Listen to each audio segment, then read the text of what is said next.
as we told you, Alexandria Ocasio-Cortez is annoyed at having to pay $7 for a croissant at LaGuardia Airport. All right, here's the tweet. I'll give it to you. No, we don't. I don't have it. So she's saying, look, why do I have to pay $7 an hour for $7 for a croissant at LaGuardia? Right. Why can't you pay $15 an hour minimum wage? All right, fair question. I want to bring in Justin Haskins. He's Executive Director, Editor at the Heartland Institute. What does the price of croissant have to do with the $15 an hour minimum wage? I don't see the point. Well, the point is, I guess, to show that if a croissant can cost $7, then I guess we should be able to pay people $15 an hour. And that somehow is going to be a better living wage for those people. It's totally ridiculous. The reality is this: Alexandria Ocasio-Cortez, Bernie Sanders, and other Democratic socialists, they have no idea how markets work, or they know how they work and they just don't care. The truth is that in capitalism is all just about freedom. That's all it's about, right? I have property rights, you have property rights, and we can freely exchange property between us, and money is just a medium for doing that. If you're against capitalism, then you're just against freedom.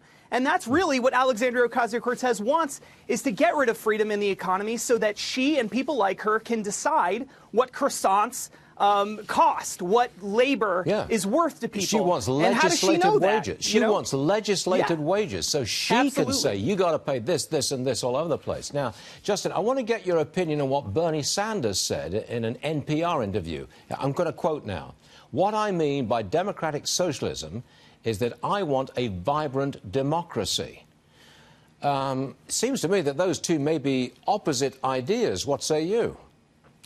Yeah, absolutely. Bernie Sanders is trying to reposition what socialism means, because he knows that, according to a Fox News poll in February, only 25% of Americans have a favorable view of socialism. Older people, the people who are most likely to vote, they don't have a favorable view of socialism. So he's trying to redefine socialism to mean $15 minimum wage and single-payer health care, and that's it. But that's not what Bernie Sanders really wants. I mean, those things are bad ideas in and of themselves, but that's not really what Bernie Sanders is after. He is after completely fundamentally transforming the economy so that it's more like the Soviet Union of the 1970s and 80s and closer to Venezuela, not what we have in the United States.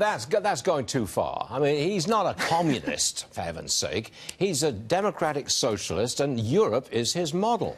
I mean, you could say that Sweden, Denmark, Norway, they are essentially socialist countries, and they have conferred prosperity on the vast majority of their people. You could say that is democratic socialism, and it works.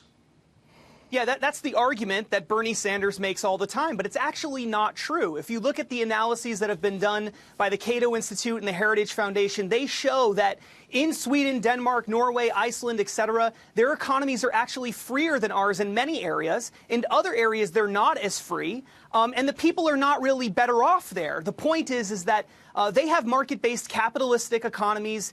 They have some aspects of their economies that are socialized that don't work particularly well, like single-payer health care. And we're seeing that now in Finland, for instance, where the system is just collapsing.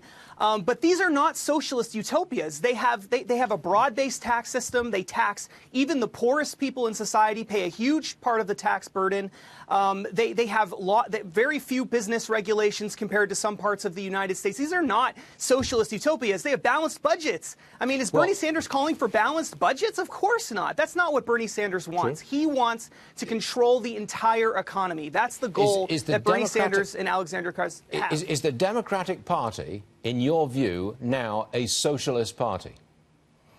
Yeah, absolutely. I don't think there's any question about it. More than half the party, more than half of Democrats say they favor socialism. Okay, well, define socialism then. Right. Well, it depends on how you define it, right? I don't think that the average Democrat... I mean, if the Democratic Party is socialist, and you're saying that, how do you define socialist? Right. Socialism is the collective property and is the collective management and ownership of property. And in a society where you have the government or the collective controlling most of the economy, that would be a socialist economy. And that's exactly what Bernie Sanders and Alexandria Ocasio-Cortez want in the long run. They want to move us toward that. But they don't actually want the government to own Amazon, Microsoft, Apple. They don't actually want ownership of the means of production, do they? In certain industries, they absolutely do. I think they do want to control the energy industry. That's what the Green New Deal is all about. I think they do want to control education, higher education. I think that they do want to control the health insurance industry and maybe even the entire healthcare industry. So, yeah, I actually do think they want to collectively own and manage much of the economy. Maybe not all of it, but most of it, certainly. That's absolutely where the far left wing of the Democratic Party has moved. And that's why Bernie Sanders is trying to change the narrative and turn this into something about minimum wage, when it really isn't about minimum wage. This is about controlling your life, because Bernie Sanders and Alexandria Ocasio-Cortez believe that you, the American sitting at home right now, that you're too stupid to manage your own affairs and that they should be managing them for you. I think you're right there. Justin Haskins, welcome back. Good to see you again, and we'll see you again real soon. Thank you, sir. All right. Thanks, Stuart.